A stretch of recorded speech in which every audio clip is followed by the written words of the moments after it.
works, and it says going live. Grrrr. Greetings, humans. Greetings, and welcome back to another fun-filled episode. Bear here, 29-year veteran of the woods, and today, you know what? I don't know. I don't know if it's going to be a fun-filled episode or not. You know what? Bear's a little bit ticked off today. You know why? Oh my gosh. I tell you what. I don't know if I wanted to go through all this. I had a whole thing set up, you know. Bear lines everything up, has everything nicely lined out, and it says, you know what? I'm mad today.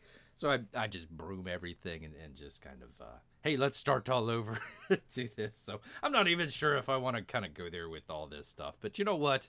Kind of one of these things where it's kind of like a personal thing, and then all of a sudden you say, you know what? Hey, I want to share a little bit about this, so I'll talk about it just a little bit. Oh, we've got a whole bunch of stuff to talk about here today. We've actually got our continuing story here of It Can't Happen Here, and we also, I don't want to, before we get into Bear's angriness and everything, let me see if I can click over there. I do want to kind of talk just very briefly. I got in a nice little comic book the other day from Matt Cawson there.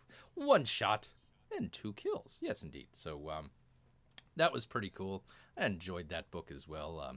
I was going to kind of do kind of a review today. I've started to do kind of like live reviews instead of kind of just doing the regular reviews and everything. So was going to plan on doing kind of a 1 shot 2 kills review. It's not actually that long or anything like that, but it was actually a pretty good book. I just kind of wanted to give a quick shout out there to Matty C. That's right, Matt Cawson for a really good book. Is kind of interesting, talking a lot about the Call of Duty video game and everything, so that was kind of neat.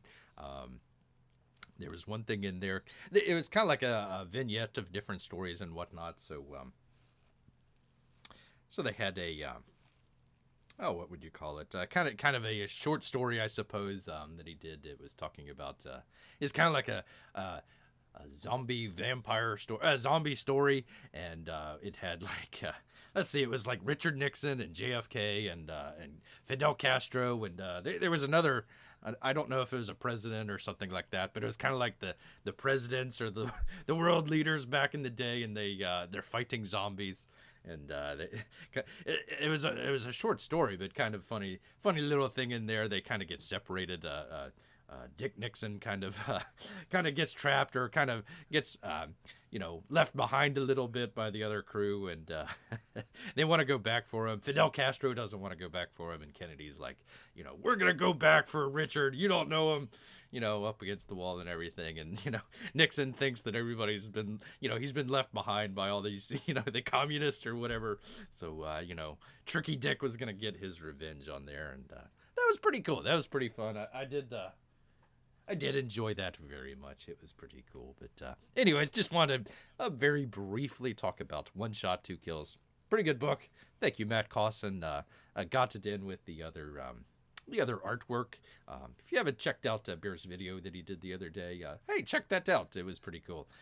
Did that, and I think it was up this morning. So if you haven't checked it out, don't go rushing immediately over there. Wait until after we get done with the little bit of a live stream here. We've got a whole bunch of stuff to talk about. Like he said, kind of broomed everything here, but we'll see how that works out. Yes, indeed. All right. Well, oh boy, I hope I have my chat in today. I'll where did I put the iPad somewhere. I might have to get that out just in case. We had an issue the time before last, where it wasn't showing up as far as the chat's going. So if you're out there chatting, just bear with Bear. He'll try and get back to it very briefly here. But you know what? I tell you what. Let me. I guess I'll leave it on Matt Cawson stuff here, but it makes Bear mad. Bear is. I tell you what. The past couple weeks. So what happened? Went out and purchased a TV series on we'll go ahead and call them. I don't want to say call them out, but bought it through the Apple Store. And I tell you what, bear with Bear for just a second because this thing gets really complicated. But I do have a point. I do have a point to all this, and kind of circling back to kind of talk about the whole sort of cancel culture and Gina Carano situation, and kind of what we're talking about here with some of the World War II / Japanese internment stuff. But very briefly, it kind of puts a fine point on it here, where you go out. I got a nice little TV series, something to laugh at. Nothing spectacular or anything like that from a couple years back, and got the TV. Actually, had gotten several stuff. I've been kind of wanting to mention some of the stuff.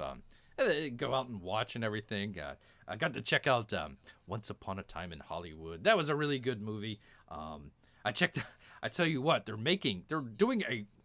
remake everything. They're gonna remake one of Bear's favorites, The Running Man. They're actually gonna do a very serious Running Man. I'm not sure how that's gonna work out. I don't know who they're gonna have as the game show host. I hope it's not Steve Harvey, for crying out loud. But anyways, gotten some stuff off of the Apple store there.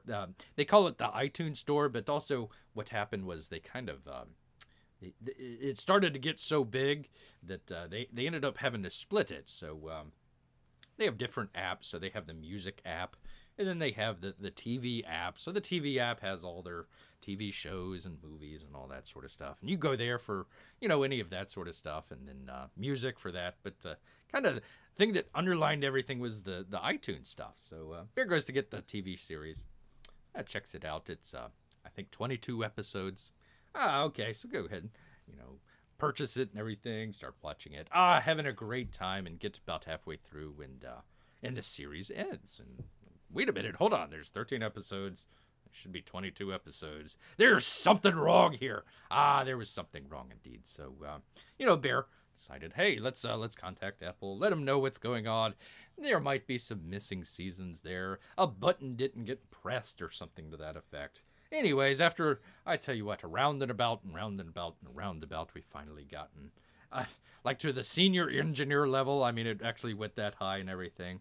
Explained the situation to him, and kind of, while we're on the phone talking and everything, happened to notice that, so they have the iTunes store, and that's not on the actual Macintosh OS, the computer. They don't have that on the computer, but they do have it on the phones or the iPads and what have you. So you can't get the iTunes information on the TV app, and kind of vice versa, I suppose. So I happened to look and see, hey, the iTunes store only has 13 episodes, but the TV says 24, 22 or whatever. So this went round and round and round, and finally it was basically kind of... you know what? What was the statement? Less than ideal. It was a less than ideal situation, which it's kind of like when the salmon escapes from Bear's claws. It's less than ideal. He's going to starve. So, Bear was starved for information and entertainment as well. So that kind of went round and round and round and everything, and it got Bear frustrated and everything because he looks at the thing on the one app and it says, hey, 22 episodes. And then, arbitrarily, just on their own whim, I guess, they decide, it's only 13 episodes. But they front-loaded the next season for like 30 episodes. So for whatever reason, they decided to cut the season in half and not tell anybody, I guess, or just only tell the people that buy it through the iTunes store. So anyways, nothing against Apple or anything like that. I think it was just something that happened on the back end that, wires got crossed or something like that. And I think it was actually cheaper to give Bear a refund than it would be to actually pay the engineers and programmers to get it fixed and everything. But anyways, that kind of left a sour taste in Bear's mouth, just a little bit. And, was kind of thinking about that in kind of terms of... what we were kind of doing today with the show and everything. So was going to try and relate that a little bit. And we're talking a little bit about the, I don't like the term, but what kind of is being described as cancel culture. So cancel culture, kind of what is that, and kind of, what are we talking about?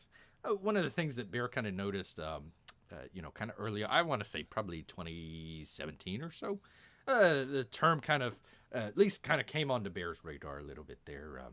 You know, at the time it was a lot of the, you'd have different people going to, let's just say like Berkeley or some of these very, very, very liberal institutions like that. And, what would happen is they would go to speak. I can't really give little tiny Ben Shapiro too much of a thumbs up, but one of the things that he can give Ben Shapiro a thumbs up on is he does go into the lion's den to be able to talk to the people and at least kind of have that separate opinion out there to at least be heard. You don't have to follow it or anything like that, but at least provide kind of a counter punch, I suppose, a counter argument of all the crazy stuff that's going on. So that was kind of interesting. But what would happen would be you would have kind of all these people, which we kind of see today, or especially this past summer here, where man, oh man, everybody would get up in the people's faces. The bike locks would come out and smashing people, and oh man, it was a mess.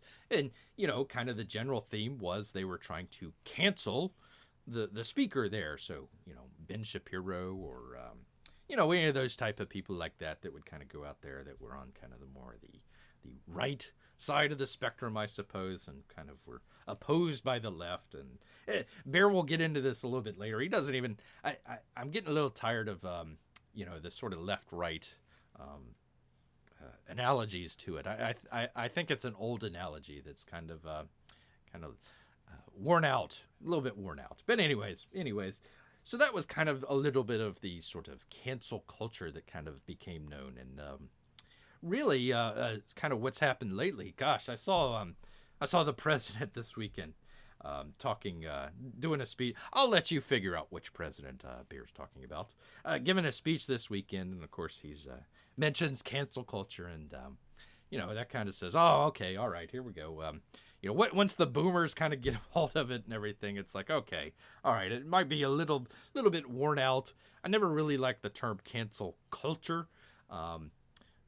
Really, they're basically, if you want to get right down to it, it's cancel destruction. Really, if you want to talk about it, it's more of a getting rid of sort of Western culture, Western values, and that sort of deal. But what? One of the things is, the opposing side all of a sudden starts to take that same argument. So the anything that you would kind of imagine that would be kind of, oh gosh, I don't know if I want to see that. They have the what was it years ago? The crucifixion and the urine. They had the P Christ, I suppose, is what it was called, and very bad taste. And a lot of people are against it, but the main reason that they were against it, I think it had to do with like either a university or it was going into a art museum that was like a taxpayer based. So people just didn't want to pay for the taxes on that. They says, hey, that's not what we're about. You shouldn't have an art exhibit that kind of ticks off half of the people that are going to the art exhibit. So it wasn't necessarily a cancel thing, but it was kind of a way of promoting your own culture, I suppose, against the sort of nihilism, I suppose. So they had that. So a lot of things now, it's like, we don't want to have the drag queen story time, for example. Oh, well, that's cancel culture. How dare you cancel the drag queen story time? And it's one of those things where it kind of the term kind of gets overtaken. It was kind of used very, I was going to say very liberally, a very kind of a widespread term rather than kind of it being kind of focused how it was kind of originally. So I think a lot of that kind of has kind of lost its meaning. So going back to the whole Apple story, one of the things that Bear kind of noticed was a lot of these sort of I guess what you'd call corporate culture, corporate speak, I suppose. Less than ideal. It was less than ideal that Bear lost his salmon and is now starving in the woods. It's less than ideal. I mean, it's not ideal. It's less than ideal. Just some of those things like that was kind of I think the best way to describe it is instead of saying cancel culture, one of the I gotta apologize, everybody. Like I said, I kind of broomed everything here. Usually, I kind of write a couple things down, a couple notes and everything. Broomed all that, so I'm kind of doing this a little bit off the top of my head. Wasn't really sure if I kind of wanted to kind of talk about the topic because I'm still kind of coming up with the terms and everything. Half formed idea, if you will.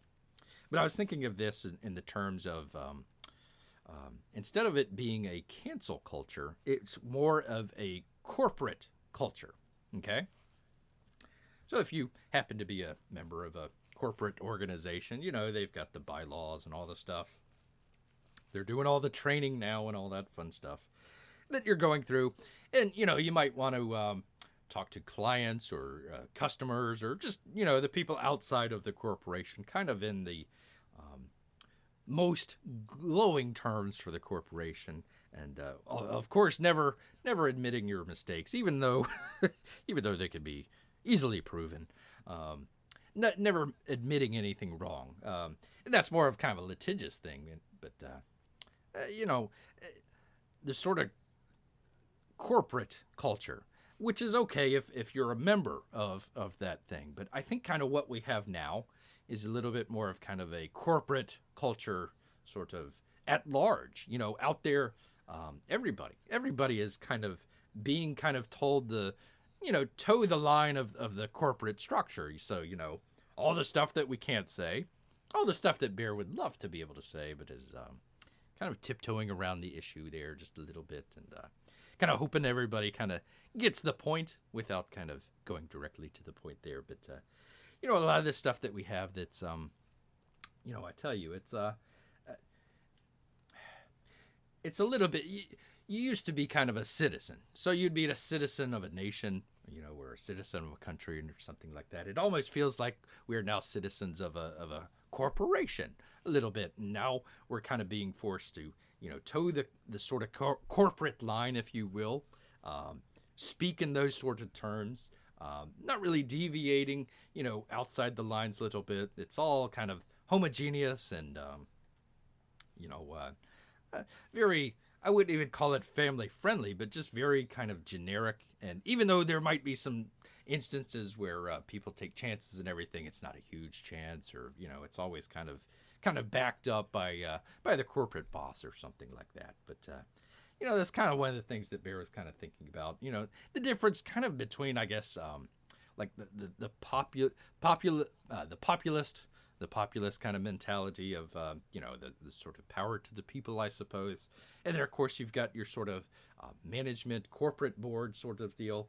And I think that's kind of getting kind of writ large a little bit because, when you think about it, when we're kind of talking about a lot of the culture, we're talking about, just speaking for the United States, although it kind of goes worldwide, really you only got like 7 different corporations, right, that really own the entire media landscape there. So you've got your Disney's, you've got your Warner Brothers, which is owned by AT&T.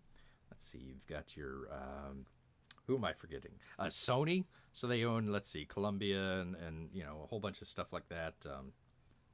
Spider-Man series. I don't know how that situation's played out, but they had the Spider-Man and all that sort of stuff. Let's see, they have MGM, which I think is in a holding company of some sort. Let's see, Paramount. You have Paramount, which was, your CBS, that sort of deal. Let's see, I'm forgetting one or two. Let's see, MGM, Paramount. Let's see. No, Viacom is part of Paramount, I think. Anyways, there's one or two other ones out there. I'm sure I would remember it later on. I should have written this down, but bears and writing things down, it just doesn't work.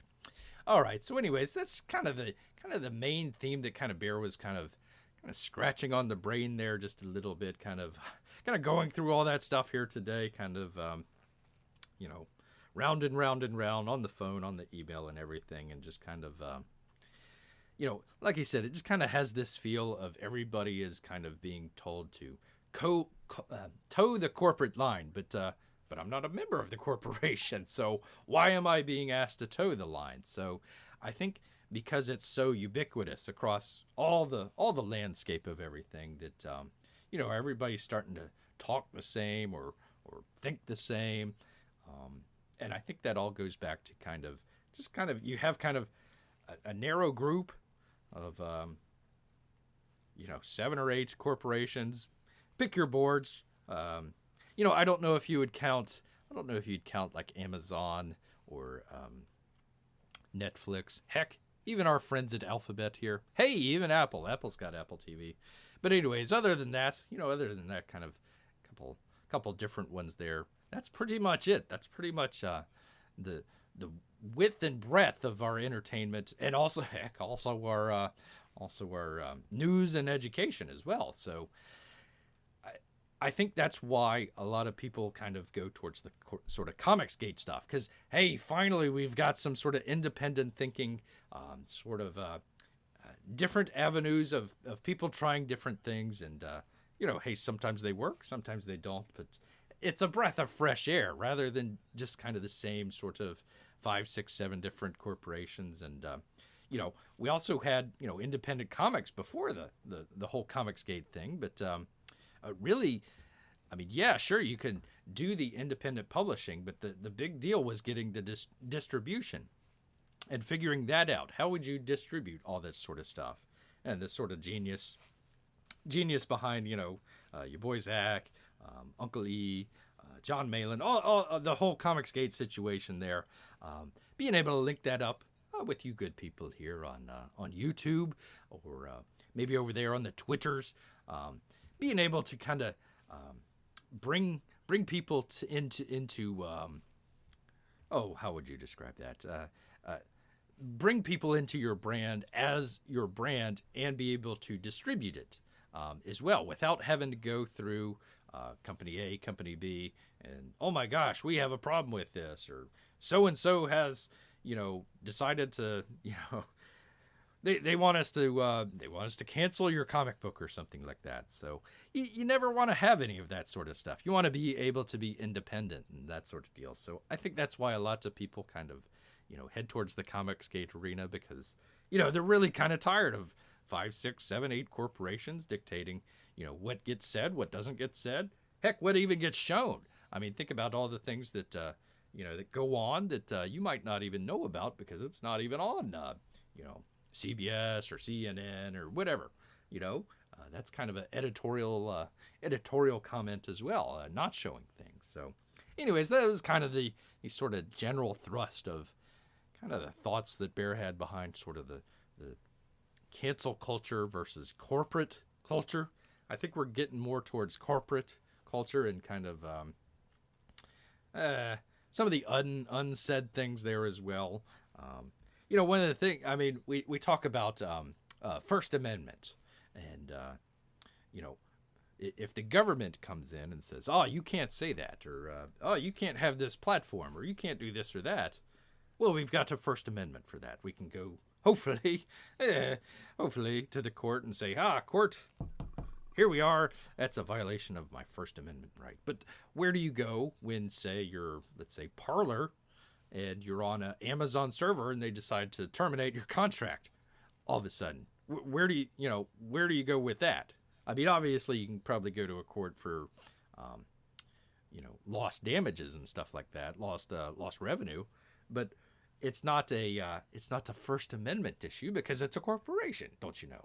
They can do whatever the heck they want on their platform, and for a certain extent that's true, but at the same time, when these places have so much control over, what you see, what you can say, even just the sort of general public square that people are able to do.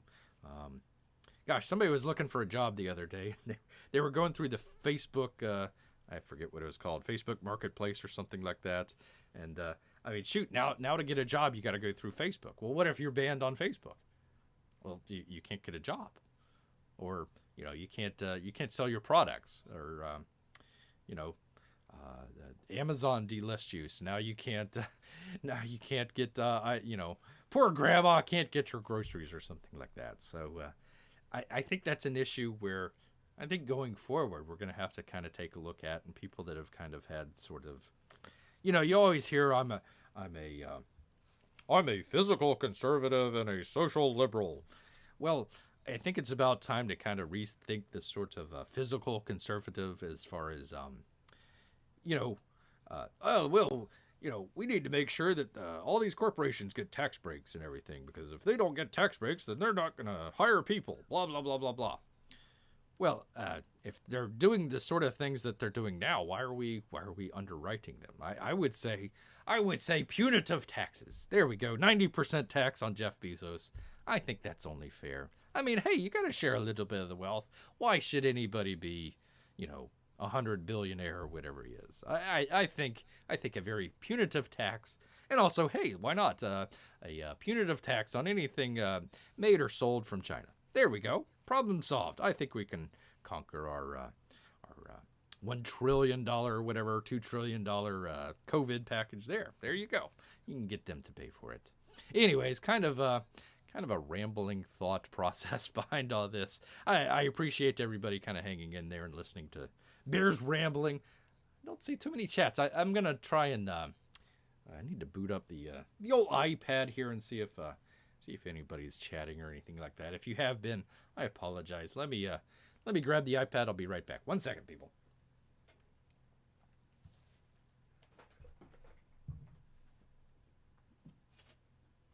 Let's see. There it is.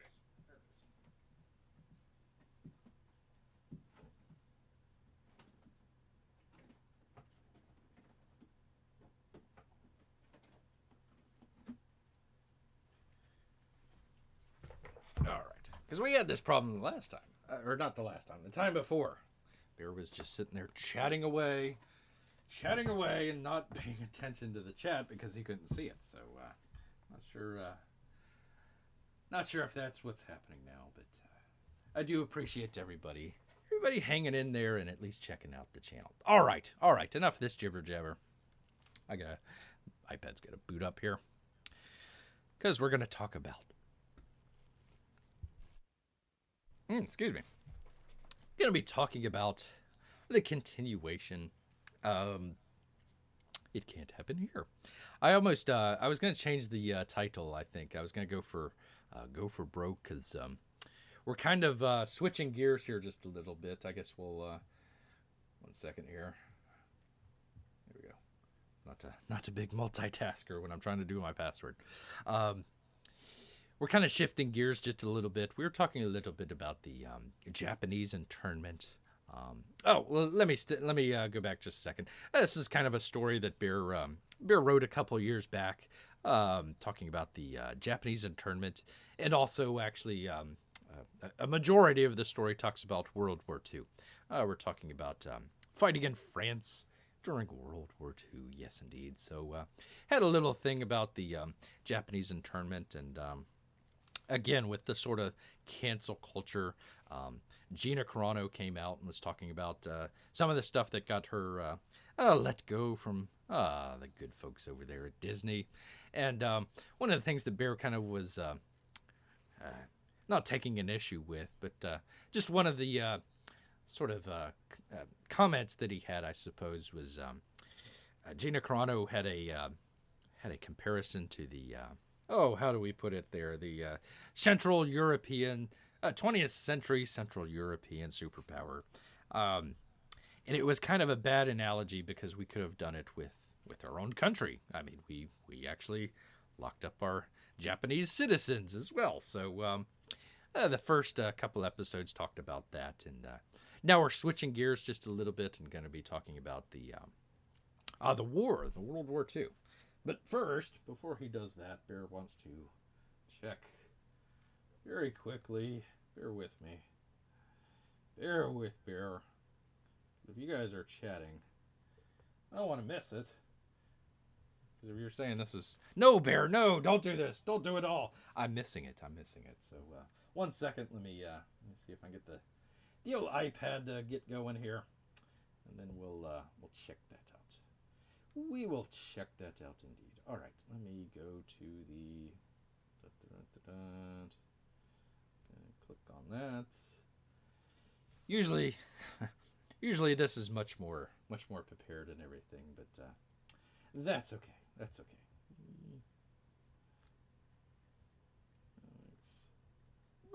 That's me. That's me. No. No. Dang it. No. YouTube. P-U-B-E. No, why? How is there so much comic space? This is not. There we are. There we are, finally. Okay, clicking on that. Clicking on that. Okay, there we are. And why does it show the... It doesn't... for crying out loud. All right, anyways. Let's turn that down. Okay, well, nobody chatting. Okay, well, that was just a waste of time. All right, anyways, people. Anyways. All right, so we're talking about It Can't Happen Here. Just very briefly, we're talking about before we get started, It Can't Happen Here came from the story called It Can't Happen Here, which kind of was basically the what would happen when America has a dictator. It was kind of a alternate history written about what would happen if FDR lost the 36 election. And it was written by Sinclair Lewis. And if you actually took some of Bear's advice and looked into Sinclair Lewis, well, today it finally pays off for you. Anyways, that's kind of the reasoning behind the title there as well. We had Sinclair Lewis, and we were talking about our main character, Kenji. He was witness to the attack on Pearl Harbor, December 7th, 1941. I was right across the harbor there and saw the planes come in. Nearly killed him. Oh boy, he actually saw Japanese people looking back at him as they were attacking Pearl Harbor, which became a problem because his father was kind of a member of a union, was teaching people how to speak English, and very active in the Buddhist community and everything. So the FBI decided to come in and detaining these people. Kenji had a little bit of an issue with that, so they detained him and his whole family as well. And then they decided to ship them off. They were going to ship them off to the mainland. And then once they got to the mainland, they stayed in a assembly area before finally getting sent off to a what we would call an internment camp, the Japanese internment camp. So those were the first kind of couple episodes there. We have the Japanese coming in there and staying at Heart Mountain. So you see Heart Mountain there off to the left of the gentleman there, and of course all the barracks that they were in. That unfortunately we were interning these people. Yes, children. Yes, we did intern. Poor little kids. I'm sad to say why. Anyways, that's a little bit better of a look of what it kind of looks like there. Anyways, after just a little while, Kenji, our main character, kind of gets up with what was called the Fair Play Committee, and they were against they were being drafted. This is a couple years later. This would be in 44. They were being drafted to go over to Europe, and many of them says, hey, we're here in the internment camp, and so are our families. Maybe it might be a good idea, to let them go. And sure, yeah, hey, we'll go fight the war. And instead, the U.S. government says nah about that and decided to arrest everybody. Largest mass trial in U.S. history. A lot of people got sent off just because they said no, including these couple folks here, Mr. Frank Emery. All right, so that kind of gets us to where we're talking about here today. So I'm going to try something here, which I've never done before. Let's do the display capture. There we are. And this is part of the, let me bring it up here. So I've got the screenplay here. And of course, let's see. Oops, I need to go back up. What was it? Page 27. Okay, so we basically ended up right here with Kenji. He was trying to instigate some people when the army was going to be coming in a couple days. So they were kind of instigating and organizing a demonstration that ended up getting a little bit out of hand. Kenji's father, who they thought was a somebody bad. Turns out to be kind of a pacifist and kind of stands in between the crowds and what was called the War Relocation Authority officers, people that were basically guards for the internees. Decided to stand in the middle there, tried to tell everybody, hey, go back. The violence isn't the answer and everything. And a scuffle ensues and ended up his father got shot, unfortunately, and has died in camp. By the way, that part is fictional. That didn't happen in real life. I just want to make that for certain. But anyways, we're going back, and Kenji is sitting down in front of some of the recruiters there, and they start up a film projector for a movie strip. So I'm going to try and play that. I hope that the audio comes through. I was going to do a test, but excuse me, Bear's got the burps here. 1 second.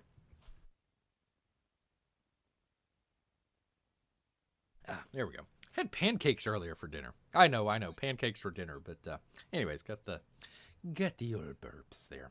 So I'm gonna try and do the what they call stock footage here, the film strip. If it doesn't work, I'm gonna go ahead and read it out, but I think you guys would like the film strip here. So let's see if we can kind of pull that up. Give me a second here.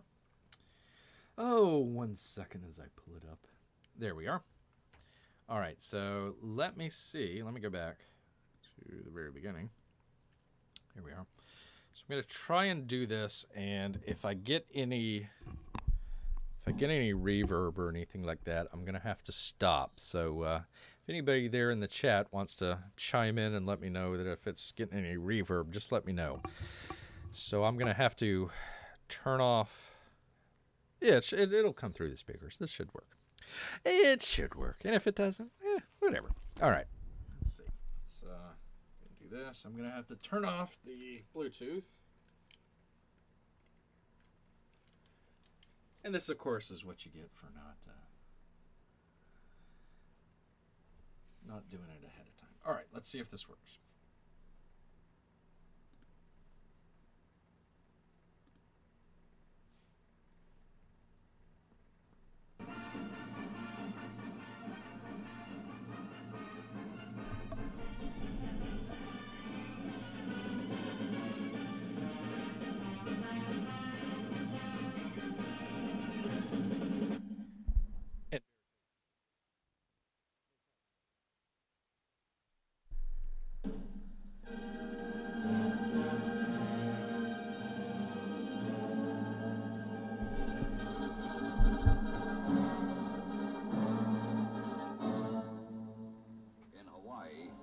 This very old man, this couple sitting with such quiet dignity, this mother with her child, all are Americans of Japanese descent. So too is the rest of this audience, which here listens with solemn pride as the Army honors their sacred dead. Japanese-American soldiers killed in action. Afterwards, a wife who has lost her husband is presented with the Silver Star. A father receives the Distinguished Service Cross. His son was killed in Italy, where he and thousands of other Japanese Americans, including the son of this woman, have produced one of the most remarkable combat records of the war.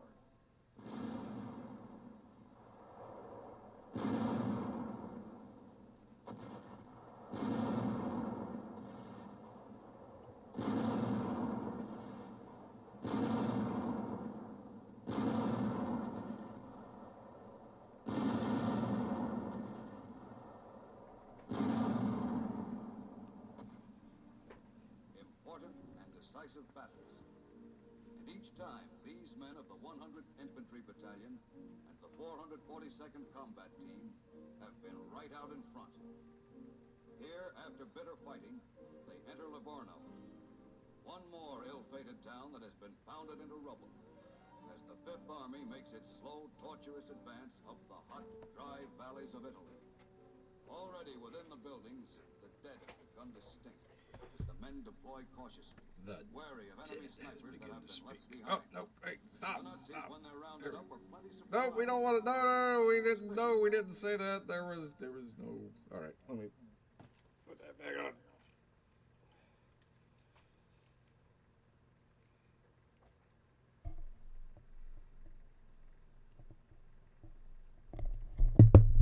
There we go. Okay. Otherwise, it'll feedback, so I had to turn on the headphones there. Okay, I hope everybody was able to hear that. I hope there wasn't any feedback there. Otherwise, I'll got to figure that out. But anyways, that was the introduction. Well, I sort of do kind of some actual film strips to kind of cut between some of the stuff. So this goes from, let's see, let me find my, if I can get out of there. And I do got some pictures for you here, guys. Let's see. Nope, that's not it. That's not it. Where am I? Where am I? Did I close it? What the hell? Oh, there we go. So we were at, I think it was May of 44, and so we're here in October. Okay, so what I did with the video there is just kind of show the passage of time, and also kind of helps explain a little bit without them actually having to talk about it. So that helps. Anyways, and the dead have begun to stink. Dun dun dun. All right. So, let me, if I can, God, this is going to be kind of awkward. 1 second, people. I apologize. Once again, bear with Bear. Bearing with Bear.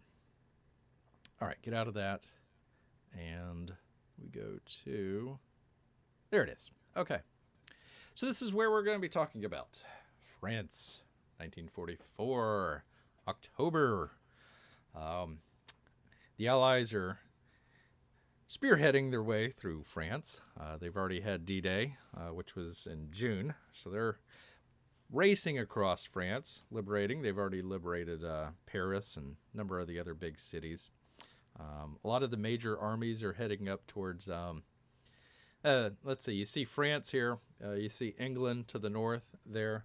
I believe, gosh, I always get them confused, but I think it is Belgium that is up there towards the kind of top corner there, over there to the east of what's called Grrrrr, Belmont and Biffontaine. We're going to be talking about Grrrrr today, kind of like the cheese. There off to the east, there is Germany. To the south is Switzerland, and below Switzerland there is Italy. So the what's called the 442nd Regimental Combat Team. And they also have kind of inside of that, it's called the 100th Infantry Battalion. These guys kind of came up first as the 100th, fought in Italy. They says, hey, these guys are really good. So they decided to get some more folks. And some of them were from the internment camps. So that's why the army was coming to the internment camps, was they were trying to get some more soldiers. So they were going to send them off. And this is a segregated unit. So it's all Japanese soldiers here. So they came up through Italy, and they kind of went up through the south there of France, and was coming around to where you see those 3 stars of Grrrrr, Belmont, and Biffontaine. A lot of the major armies were actually coming in from the north. Let's see, Eisenhower and Bradley, and I think Patton as well. They were all going to the north. They were trying to get through, capture Antwerp, get into Germany this way. Where you're looking at is it starts to become really hilly. It's a kind of a farmland. Let me see if I can bring it up here. Kind of a farmland area. There we are. Oops. There we go. Right before you start to get into some of the lower hills, and then of course further south there you've got the Alps in Switzerland, and what's called the Vosges Mountains, getting into sort of the German side of things. So the best way I can kind of describe it is kind of the sort of Appalachian Mountains of Europe. Not necessarily, if you would compare kind of the Rockies to the Alps, this would be, again, more kind of like the Appalachian Mountains. So they're kind of older, more rounded over. very ancient, very geologically ancient mountains, but very rugged terrain. And I don't, gosh, I don't have that map, do I? It was one of the last places when Germany invaded France that surrendered. Of course, some of you might know that France kind of keeled over. I shouldn't say it. France fought pretty hard. It was the generals. It was a lot of their. Hey, let's let's talk about current events. The generals and the politicians that were the idiots. The normal foot soldiers. No, they weren't cheese eating surrender monkeys. They did fight. You might have seen the movie Dunkirk with the Christopher Nolan. So while all the English people were evacuating, the French were fighting hard. What they used to say, the English would die to the last Frenchman. So the French were putting up a good fight. They just, they were overwhelmed. They didn't understand the new technology and everything, and they thought their Maginot Line was going to help. It didn't. They let me go back here. They went through and kind of went around there. So this area, this region, was one of the last ones to surrender. It's a very hilly area, and a whole lot of invaders over time have had a really difficult time with this area. So a very pro-defensive area of land that you want to be able to have, especially if you're trying to get into Germany. The Germans are going to be putting up a heck of a fight because the next place that they're going to be fighting is their own soil. So they want to hold on to this area as best as they can. And let's see, I'll go back. So we're talking about the city of, I say city, Hamlet, maybe? Hamlet of Grrrrr. It's a very small city. There we are. Now this is modern. This is probably in the 2000s era. There's a nice little Grrrrr, and what you notice over top of the village here is a number of hills. So there's a hill right there. Oh, there's way back in the day. So there's way back. I think this was taken back in the 30s or whatnot. Way back then. Let's see. There's a little bit better picture back then. We're going to be talking about Hill 555. So Hill 55 would be this, be the one off kind of the left here, off to the left there. And then there we go. There's another hamlet. The reason I'm late, I had to scan in this map. So this is kind of what we're looking at here. Sort of the yellow would be the 100th Infantry folks. They're trying to go capture some stuff, and this sort of brown and lighter brown are our 442 guys, and they're going to be heading into Grrrrr there. So we'll come back to that map, but I just kind of wanted to kind of give you a general location of where we are at. So one of the things is starting over, especially a new area. Is talking about screenplay wise, starting in a new place, especially with a bunch of different characters, you got to spend some time to set all that stuff up. So the pages that we're going to be reading today, introducing new characters and setting a whole bunch of stuff up for the battle to come. The Battle of Grrrrr, which is one of the most important top 10 battles of U.S. Army history. Indeed. So you can check that out if you dare. So let me see if I can kind of go back here, because we're going to be talking about some fellas here that had joined up in the Army. So there we go. There's our Japanese folks, and they decided to join up and fight for their country, even though some of them might have been interned. So pardon me here. I'm trying to find. I got to go to a separate thing to do my picture, some of my other pictures here. So give me a second.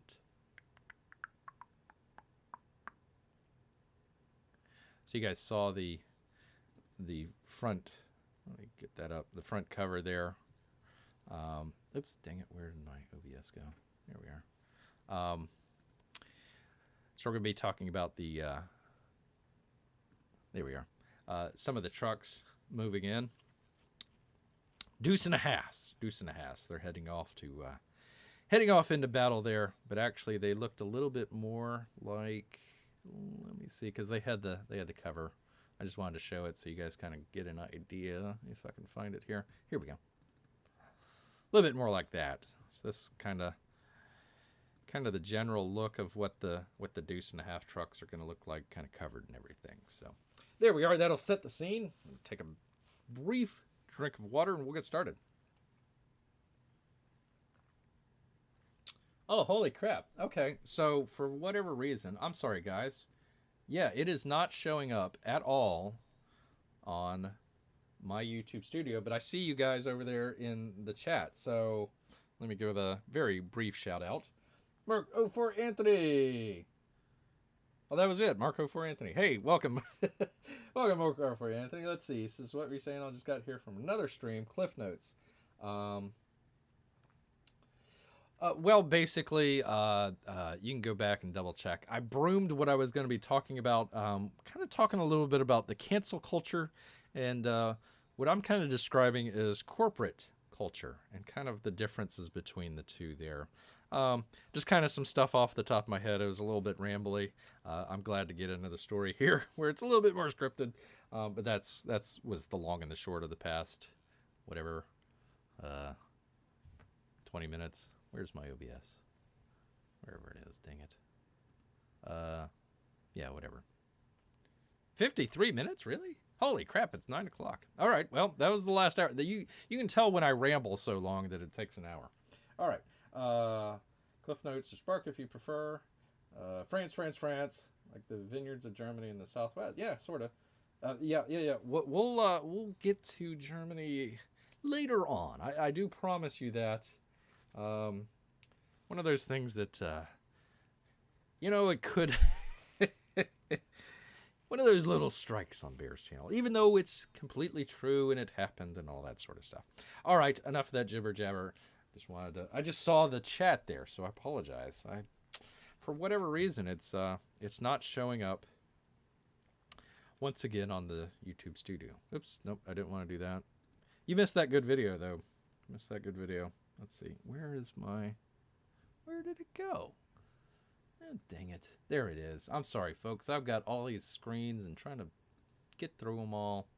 That's a pain in the butt. I need like a third screen just to be able to get through all this.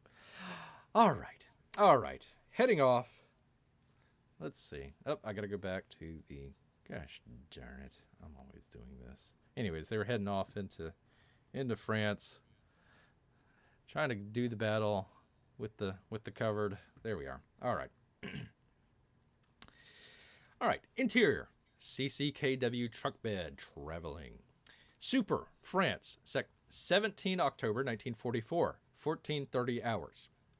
So if you've noticed just right away, I've switched and went to military time instead of civilian time. So that's another kind of little tweak, I guess. All right. Once again, Kenji sits in the back of a deuce and a half. With him on one side are members of the all Nisei, which would be all Japanese American, 442nd Regimental Combat Team, and their recruits fresh out of boot camp. On the other side are members of the all Texan 141st/1st Alamo Battalion, legendary on and off the battlefield. And they actually can trace their thing all the way back to the Alamo. So they're really big, and they're actually an all Texan unit. So there you go. Kenji holds on to a leash. At the other end, Sushi. 3, a shepherd collie mix who intimidates the other 141st soldiers. Bark, 141st guy. 17, a corn-fed Texan, eyes Sushi. 141st guy. Bite me again, dang moat. I'll be fixing to... Frank Gimme Gum Hideo, 20, a confident and reckless recruit, stands up to 141st guy. Let me try that again. I'm sorry. I mangled that. Frank Gimme Gum Hideo, a confident and reckless recruit, stands up to 141st guy. Gimme Gum. Fixin' to what, tough guy? 141st guy. Oops, I missed my place. Better keep him close by. Kenji. Smells the explosive powder on you. That or you smell like a German. 141st guy looks at Kenji. But don't worry, he hates us more than you, pal. 141st guy. How you figure? Kenji. Dogs were sent in from families all across the U.S., trained for the Pacific Theater, against the Japanese. Gimme Gum. Sent us to Cat Island. Trained these dogs to hate us, to kill us. 141st guy. They sent dogs to Cat Island? Kenji. Only problem, we don't smell like Japanese. We're Americans. Looks down at Sushi. He trained to hate me. And then the Germans. Now we look for Germans. 141st soldier chimes in. Y'all worried about damn mutts when we're... Oh, okay. Let me ask the chat here, if I may. This is going to be definitely the not safe for work section of the script here. We've got a couple swear words in here. So would you like me to kind of just say the F word or go through it or just jump around it? Because I don't want to cause anybody any grief here. I mean, I do try to keep a clean channel if I can, but I think I'll just say F. I'll just say F. How about that? Because like I said, I don't know who's listening in. We try to keep a clean channel here, but hey, they're in war. They're gonna drop the F-bomb. Believe me. Proceed. Unless person 2 has input. No, I'm probably person 2 because I'm looking at it on my iPad. So person 2 does not matter. He's a bear. He's a bear. All right. Well, I will. But if anybody out there is listening on a repeat, I'll definitely try to put something in the description. And we're also going to be dropping a couple F-bombs here. So just so you know. All right. We're going to continue here in 3, 2, 1. Another 141st soldier chimes in. Y'all worried about damn mutts when we're sharing shoulders with fucking Japs? Bark, bark, bark. Benjamin Big Mo Moshito, 21, a half Polynesian, half Japanese Happa, all-American brute, steps in. What you say? Guy number 1. Fucking hell, don't be itching for something you ain't scratching for. Tempers flare under the canvas-covered roof of the Deuce. The 442 soldiers confront the 141st Texans. They argue. Suddenly, the truck stops. The driver screams, "Move! Move! Move!" Exterior, Lorraine region, France, afternoon. Kenji, Sushi, and the rest of the soldiers hustle out of the Deuce and onto the muddy fields of southeastern France. CCKW trucks fill the road, headed into the town of Grrrrr. An equal number of trucks, filled with the dead and wounded, head in the opposite direction. Incoming. Explosions. Enemy artillery hits from the hills around Grrrrr. Several trucks are hit. The shockwave knocks Kenji to the ground. Moments later, Sushi tugs hard on his sleeve. Kenji. Okay, what is it? Kenji calms Sushi down, spooked from all the explosions. Soldiers of the 442 and 101st work together to form a crude perimeter. Drivers, meanwhile, try to get their trucks out of the line of fire. They head off-road into the field. Sergeant Thomas Scarface Jin, 23, all man and a yard wide, stands in their way. Sergeant Scarface. Don't blow yourselves up, fucking idiots. Stop. Germans have mined the whole place. Hey, you. Points to Kenji. Take a squad and check that field out. Kenji is joined by Gimme, Big Mo, and the 141st guys. Kenji. Gonna help us or shoot us? 141st guy. I ain't riding a gravy train with biscuit wheels neither. Guy number 2. Hey, boys, quit your clucking and find your nest. Kenji encourages Sushi to search the nearby cow path. Incoming. Explosions. Several trucks are hit. The remaining drivers get more and more impatient. Honk, honk, honk. Sergeant Scarface holds the line, yelling to Kenji, let's pick up the pace. Sushi sniffs out a suspicious pile of rocks. Bark, bark. Kenji uses his knife and peeks underneath. Cleverly hidden, a German mine. Even more rock piles litter the cow path. Honk, honk, honk. Sergeant Scarface, yelling, what's the fucking holdup? Kenji looks around. Another smaller sheep path is free of any German rock piles. He takes a chance. Kenji, this way! Sergeant, excuse me. Sergeant Scarface can't hold back the drivers anymore, so he hops onto the lead truck. Sergeant Scarface, fuck, let's move out, let's go! The truck follows the narrow sheep path and avoids the cow path, trapped with the German mines. Sergeant Scarface has the lead truck slow to pick up Kenji and the rest of his squad. Sergeant Scarface, get on, you and your fucking dog! Kenji and Sushi jump aboard the truck. The convoy rumbles through the shortcut and forges another path. Incoming. I should have had a fade out. Anyways. Exterior. Assembly point. Afternoon. Kenji offloads at the base of Hill 555. The recently liberated landmark stands between the new recruits and the front lines. A line of troops head off to the fir forest along a muddy path. Kenji takes off his helmet and wipes his brow. On the helmet are two reminders of home. An origami bird and a photograph. Bump. The photograph is knocked out of the helmet. Kenji's friend from the camps, Truth, picks up the photo. Hey, I remember this. In the photo, Sister stands in front of a barbed wire fence. Behind her, Hard Mountain. And I've got that here. Let me pull that up. Bear with bear. Oh, bear with bear. Let's see here. I've got it here. I do promise. Let's see. Where is it? Where's the lady at? There she is. So just in case. There we are. Little picture of home there. Little picture of home.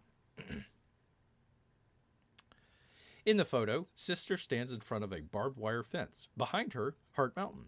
Gimme Gum grabs the photo out of Truth's hand. Hubba, hubba, look at this. Passes the photo around. He's got good taste in women. Kenji, you idiot, that's my sister. Truth, hey, I took that back at the camps. Gimme Gum. I tell you guys, they're not from Hawaii. We volunteer. Prove our loyalty. You forced, not loyal at all. Kenji, I'm just like you. Pardon me here. Kama Amina. KamaAina. It's a Hawaiian word. I'm sure it means Hawaiian or something to that effect. I can't speak it. I'm sorry. I'm just like you, Kama Amina. Anina. Kama Ania. Whatever. I went to Campbell High in Ewa. Truth. I thought you were from California. Which one is it, Ken? Gimme Gum. Yeah, Ken, which one is it? You interned here with this guy? Kenji. Yeah, what's it to you? Gimme Gum. It just be that only mainlanders were sent to the camps. On Hawaii, spies and traitors are interned. Which one are you, Mac? Kenji and Gimme Gum fight. Sushi barks. Big Mo rushes over and separates them. And Sergeant Scarface finishes the job. Sergeant Scarface. Hush up and keep your heads on a swivel. Green Ripple Dipple, you'll be dead by morning. The good sergeant leads the recruits up Hill 55. Let me see if I can bring up that picture. 1 second. Bring it up here, because I do have it. There we are. So that kind of shows you kind of what kind of conditions that they're going through here.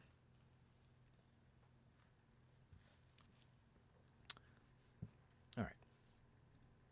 Exterior, Hill 55, afternoon. The recruits reach the top. Sergeant Scarface looks towards a tent set up off the main path, while the remaining recruits fill their position further down the opposite slope. Kenji pauses to scan the horizon. The smoke-filled valley holds crucial rail junctures in the battered town of Briere. And let me see if I can bring that up here. I believe this is it. Here we go. So what you're looking at here is, I believe, from Hill B, if I'm not mistaken. We're looking down kind of onto the valley.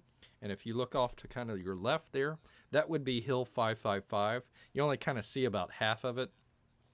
So what's going to happen kind of later on when they do sort of attack the town and everything, and I'll show you the map in just a second. You're going to see the 100th kind of come into this sort of valley here and take out the farmhouses and everything there. Off to the left, kind of off screen, is kind of would be going Well, you're looking at Hill 55, but in the opposite direction would be going towards Grrrrr. Let me see if I can bring a better picture of that up. So this is kind of what it would sort of look like, I suppose. If you're, this is a little bit off. This is a little bit. It's again, Hill 55 would be off to the left there. But that's kind of what you'd be kind of looking at if you're looking out. All right. Kenji pauses to scan the horizon. The smoke-filled valley holds crucial rail junctures and the battered town of Grrrrr. Gimme gum. What you stopping for, Ken? Sushi tugs on the leash, looking for a right tree. He's got to piss, Kenji. He's got to piss. Truth pauses as well. Know the feeling. Big Mo, out of breath. We're stopping here? Kenji, go ahead. Be just a minute. Gimme gum. Better keep an eye on this Imperial spy. Sushi heads off the main path with Kenji and friends in tow. Up ahead, a tent has been set up for the 442nd RCT 3rd Battalion headquarters. Inside a meeting, Sushi makes his mark on a tree just outside the tent. Interior, exterior. This just means that it's also inside and outside. Interior, exterior. 3rd Battalion tent, continuous. Command staff listens to Sergeant Scarface, liaison from the 552nd Artillery Battalion. And I know there's a lot of numbers and they kind of get mixed up, but basically 552 Artillery, they're all kind of part of the same group. If they're Japanese, they're all part of the same group. The Texans, they're a little bit different. Oh, and let me pull up the map here. Let me pull that up. 1 second, it's not in the pics. There it is. Let's see. Map. Here we are. So this kind of gives you an idea of kind of what we are talking about. Grab a drink. Oh, Marco for Anthony says, that looks like the view from my old house. Well, there you go. Used to live in Missenbach, Germany. I hope I'm pronouncing that right, for a few years. Out the window. Was gorgeous. No, this is still in France. This would be looking south, maybe southeast, just a little bit. Oh shoot, I took off the. Let me go back here and get rid of that. So basically, off to the left. There, you'd be heading towards Germany. So it's along the. Let me bring that back up. Let me see if I can bring up the map here. I'll just kind of show you. I don't know if you're here or not, but anyways, that's kind of where we're talking about here. Is very kind of border of Germany and Switzerland. Salt of the earth people over there. I mean, just some great stuff. Not the typical French that you would think of kind of stuck up, just really, really salt of the earth folks. Good people over there. Good people. All right. So that's just kind of where we're talking about. But let me go back and click on this because this will make a whole heck of a lot of sense. Okay, that's showing, right? Let's see. Terrain is roughly the same. Yeah, I kind of described it as kind of the Appalachians of Europe. I hope nobody gets ticked off about that, but yeah, I mean, if you kind of describe the Alps as the Rockies, these would be kind of the Appalachian Mountains type deal. Misselbach is just north of those cities. Oh, okay. Well, there you go. All right, cool. I'd have to look that up. I'm afraid I'm not sure where that's at, so I'd have to look that up. All right. Okay. Get rid of that. I got no more water left. Oh my god. All right. Interior, exterior, 3rd Battalion tent command staff listens to Sergeant Scarface, liaison from the 552nd Artillery Battalion, as he argues his case. Sergeant Scarface. At 1800, we'll be hitting them. First, Hill A. And let's see, I think you can see that over there. Points across the valley, over there to the north. Between the haze, fog, and smoke is the infamous Hill A. And in France, it's called the, I hope I'm pronouncing this right, Monte du Beaumont. So that would be that first hill there where you see the Yellow arrows, that's where the 100th is going to go. He'll be and into La Barrette, and he's having a hard time with the French, just like me here. Points east of Hill 55. There. Further down the valley is a small hamlet of La Barreau.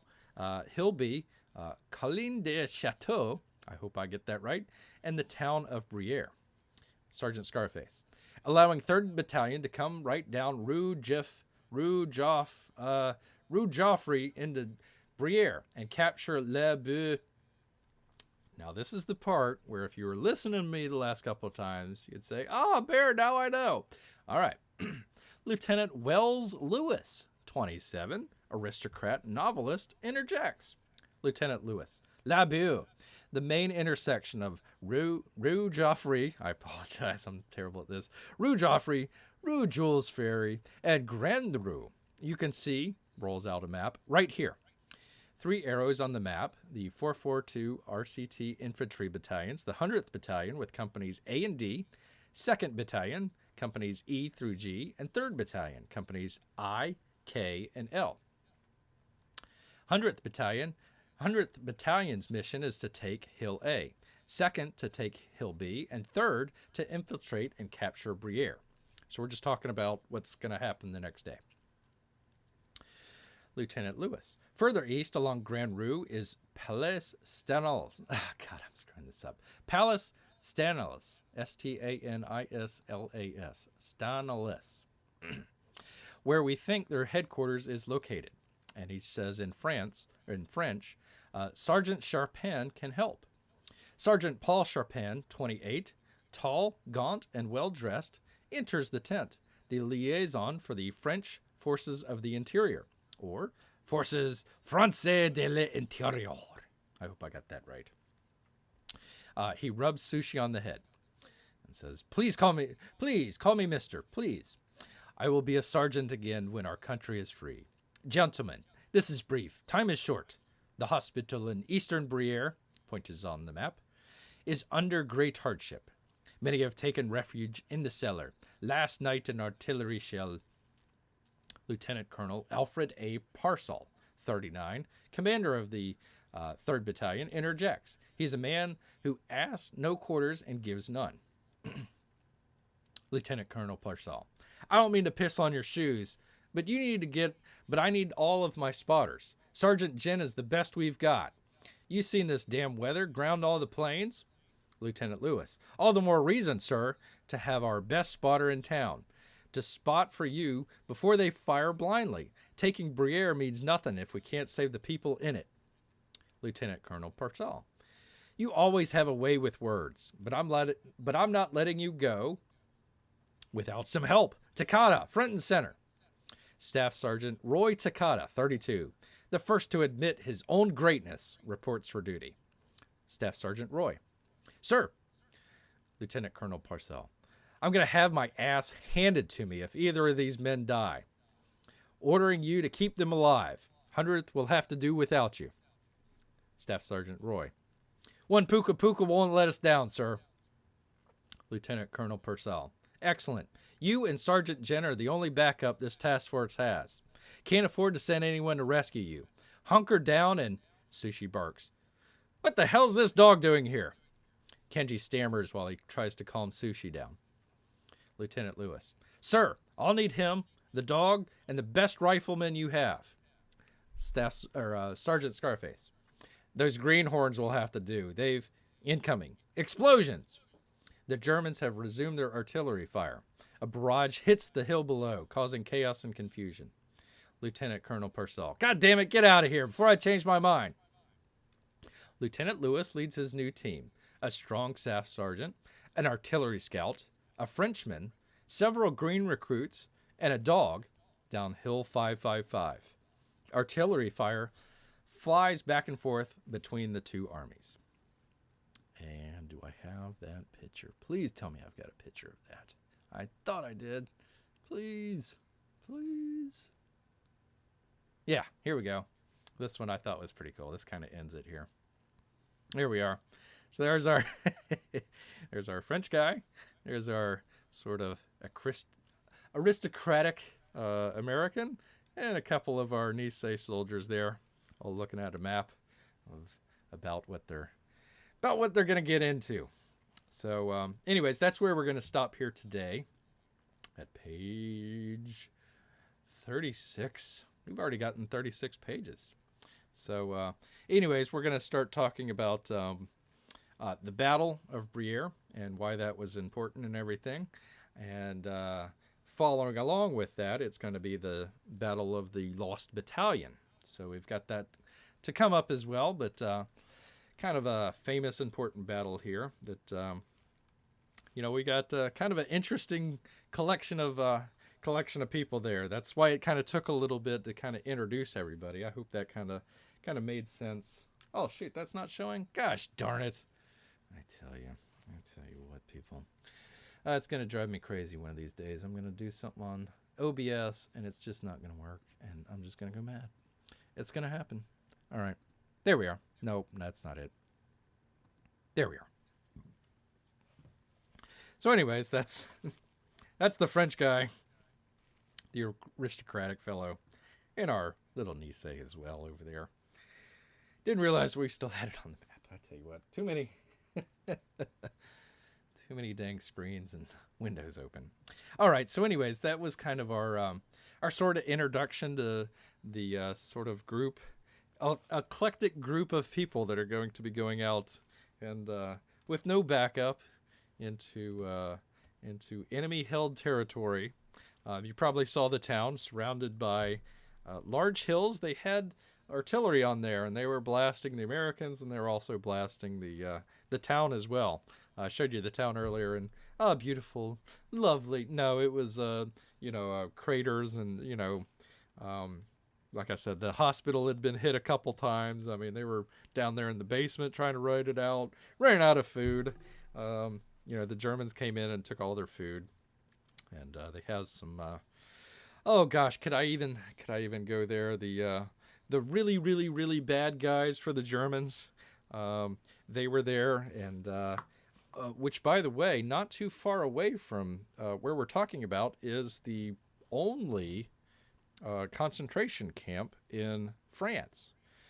They actually took out a couple of the Jewish residents there in Grrrrr and around the areas as well, and sent them off to there. They ended up going to other camps, I think, in Germany, but yeah, that was the only one in France. So there you go. There's a little Jeopardy question for you as well. So, all right, let's take so many screens. Take a look at the chat here. All right, let's see. Belmont, France is 2 hours south. There you go. Well, Marco for Anthony, if you ever had the chance to get by there, great place, beautiful, beautiful area. I got to visit there very briefly, but yeah, very cool place.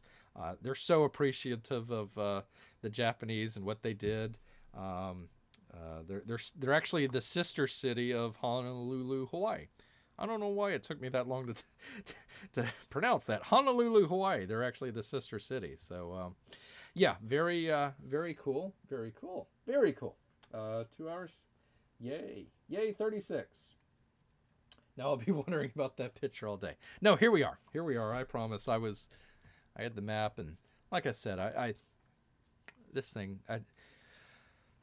trying to do OBS, and luckily now I have it on 2 screens. I was trying to do it on 1 screen, like, earlier, last year, trying to do all that sort of stuff, and man, oh man, trying to get all that stuff taken care of and showing pictures, and like some of the picture that you're seeing here doesn't work with OBS, so I've got to open it up on the computer, and that doesn't show, and what a mess. What a mess. All right. I don't know what I pronounced, but there we go. I pronounced something, and I get some great work from Marco for Anthony over that. So thank you so much. Gosh, I tell you what, I'm trying to battle. Bears issues here, but the pollen. Oh my God, the pollen has come out in force late February, early March, and it's just been driving me crazy here. So that's that. So I appreciate it. Honolulu. Yes, I did. For some reason, I went to go Honolulu. I tried to I don't know. Honolulu. Yes, I know how to pronounce it. So, but I appreciate it. Thank you very much. Thank you. All right. Well, I think with that, let's see here. Yeah, I'm still not getting any chat on the freaking studio. Thank you, YouTube. They must have. I was talking about Apple earlier, so they must have heard me talking about that. Ah, dang it. Now pronounced kana a pie. Kana a pie. I have a feeling that that's going to be some sort of dirty word, and when I mispronounce it, there you go. There he laughs. He laughs. That's. I tell you what, this channel is nothing but been humiliation for Bear all the time. All the time. And if you actually want to humiliate Bear, hey, check us out on Saturday nights. Same time, 8 o'clock. We're going to be doing it then. Continuing on with the story, talking about whatever's happening in the world today. I don't know. Maybe do the review of the One Shot, Two Kills. But not super too much to review. It was a good book. I liked it. I appreciate that from Matt Cawson. I don't know where you would get it. Just ask Matt Cawson, and maybe he might send you one. So we'll see. Marco for Anthony is crying, laughing. I think that's a good place to leave it. I think that's Ka-a-na-pa-li.